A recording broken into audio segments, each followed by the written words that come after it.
saudara dengan keberkahan.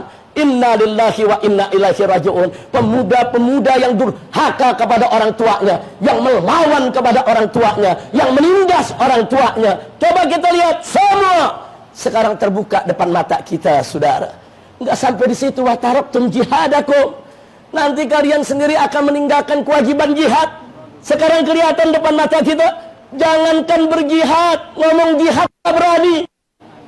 Inna lillahi wa inna ilaihi raji'un. Saudara, sampai kata jihad, saudara, dihilangkan dari kurikulum pendidikan kita.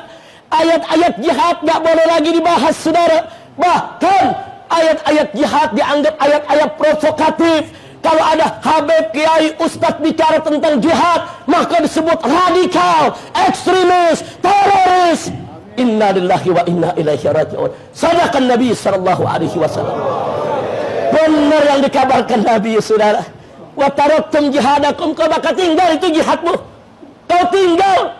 Inna lillahi wa inna ilaihi raji'un. Saudara, bagaimana nggak ditinggal? Bicara jihad aja nggak berani, nulis jihad aja nggak berani, sampai mendengarkan kalimat jihad takut. Inna lillahi wa inna ilaihi raji'un. Ya, zaman sekarang kita sudah mulai sampai kepada satu situasi yang dikabarkan oleh Nabi alaihi salatu wassalam. Kemudian apa respon sahabat, saudara? Begitu Nabi bertanya sekaligus menginformasikan situasi dan kondisi seperti itu, apa kata para sahabat? Qalu, mereka berkata kepada Nabi, awaka min dzalika ya Rasulullah.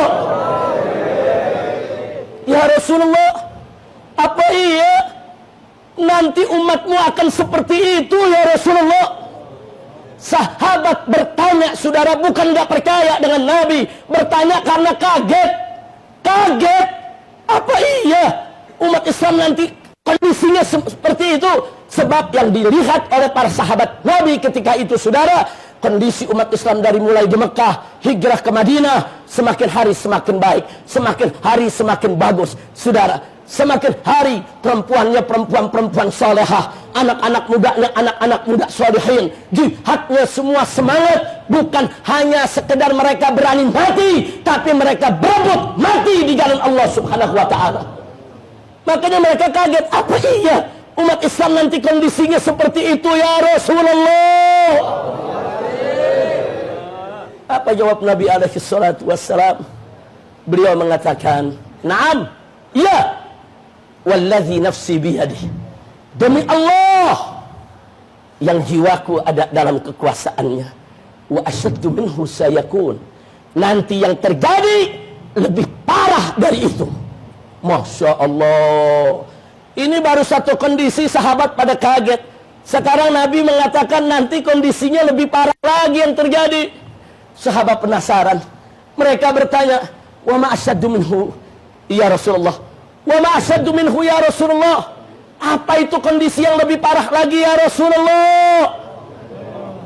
Kemudian Nabi menjawab, kaifa antum? Lagi-lagi Nabi menjawab dengan pertanyaan dan sekaligus dengan memberikan informasi. Apa yang kedua ini pertanyaan, kaifa antum?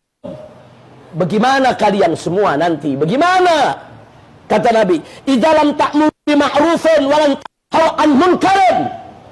Kalau kamu semua sudah tidak lagi menegakkan amar ma'ruf nahi munkar.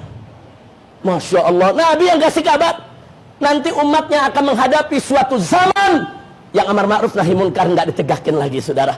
Orang takut menegakkan amar ma'ruf nahi munkar, takut dituduh, takut ditangkap, takut dipenjara, takut diganggu, takut dibunuh. Karena manakala seseorang tampil melakukan amar ma'ruf nahi munkar, maka semua ahli maksiat sedunia menjadi musuh dia, saudara. Yang bandar narkoba jadi musuh dia, yang bandar judinya jadi musuh dia, yang bandar pelacurannya jadi musuh dia, yang para koruptor jadi musuh dia, orang-orang zalim jadi musuh dia. Kenapa? Karena orang-orang ahli kemunkaran nggak suka dengan para penegak amar ma'ruf nahi munkar, saudara. Ya, musuhnya akan banyak. Dia akan diserang dari segala arah, saudara. Dari depan, belakang, saudara, kanan, kiri, dari semua arah dia bakal diserang. Makanya, saudara, yang terjadi akhirnya apa? Umat takut amar ma'ruf nahi munkar. Kalau sudah takut, amar ma'ruf nahi munkar ditinggalkan, saudara. Perkis yang Nabi sampaikan. Kita lihat dengan mata kita sekarang ini, saudara. Banyak orang takut amar ma'ruf nahi munkar. Banyak kalau bicara amar ma'ruf nahi munkar, saudara, disalahkan justru. Bahkan kalau ada seorang amar ma'ruf nahi munkar kemudian dipenjara, apa dibilang? Itu kekerasan sih. Itu gara-gara ngomongnya soal judi sih, soal korupsi sih. Saudara, justru disesalkan. Inna lillahi wa inna ilaihi raji'un. Bukan, mestinya orang yang amar ma'ruf nahi munkar sekalipun dia dibunuh, saudara, bukan kita sesalkan.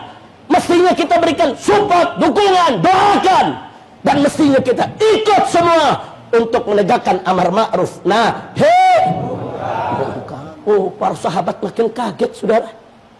Makin kaget. Kenapa sahabat kaget? Karena Allah berfirman dalam Al-Quran. Tak kala Allah memuji Nabi dan para sahabat, saudara. Apa kata Allah dalam Al-Quran? Kuntum khaira ummatin ukhrijat linnas ta'muruna bil ma'rufi wa tanhauna 'anil munkar. Engkau ya Muhammad, dengan segenap para sahabatmu, kuntum khaira ummatin, kalian adalah umat yang terbaik, ukhrijat linnas, yang dikeluarkan, diciptakan oleh Allah untuk umat manusia. Kenapa mereka menjadi umat yang terbaik? Kenapa Nabi dan sahabat menjadi umat yang terbaik? Allah tegaskan, ta'muruna bil ma'rufi wa tanhauna 'anil munkar. Karena kalian menyerukan daripada kebajikan dan mencegah kemunkaran. Justru amar ma'ruf nahi munkar menjadi kunci untuk menjadi umat yang terbaik, saudara. Kalau orang tidak amar ma'ruf nahi munkar, berarti kuncinya dibuang sama dia, saudara. Terus bagaimana dia membuka pintu keberkahan? Kemudian bagaimana dia membuka pintu kemenangan? Bagaimana dia membuka pintu kebahagiaan dunia dan akhirat?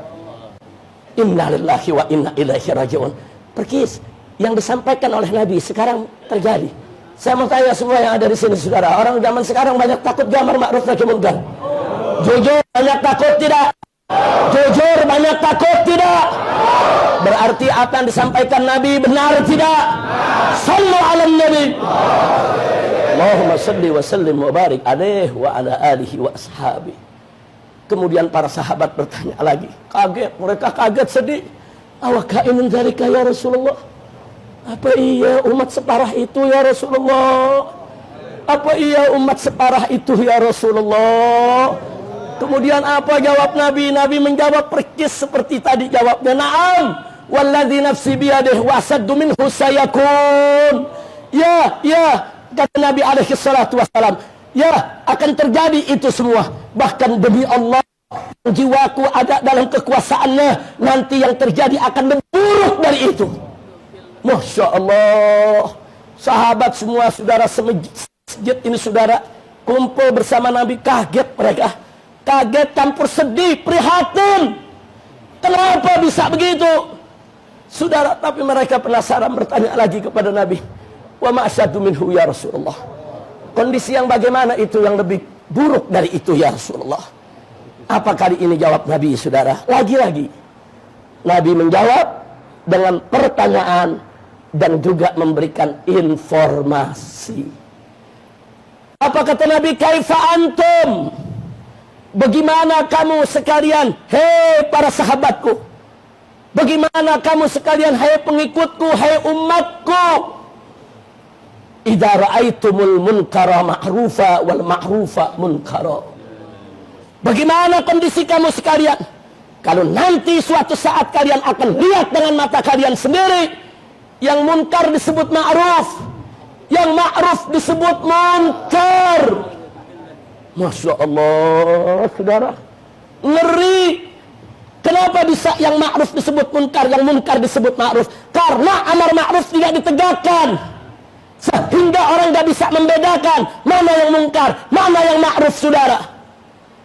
Ini akibat apa? Akibat amar ma'ruf nahi munkar ditinggalkan, saudara. Akhirnya umat tersesat sehingga mereka nggak bisa bedakan mana yang ma'ruf, mana yang munkar, saudara. Sehingga para propaganda kemunkaran, para propaganda kemaksiatan semakin bebas untuk melebarkan sayap, sehingga yang munkar disebut ma'ruf, yang ma'ruf disebut munkar. Mari kita lihat sekarang ini, saudara.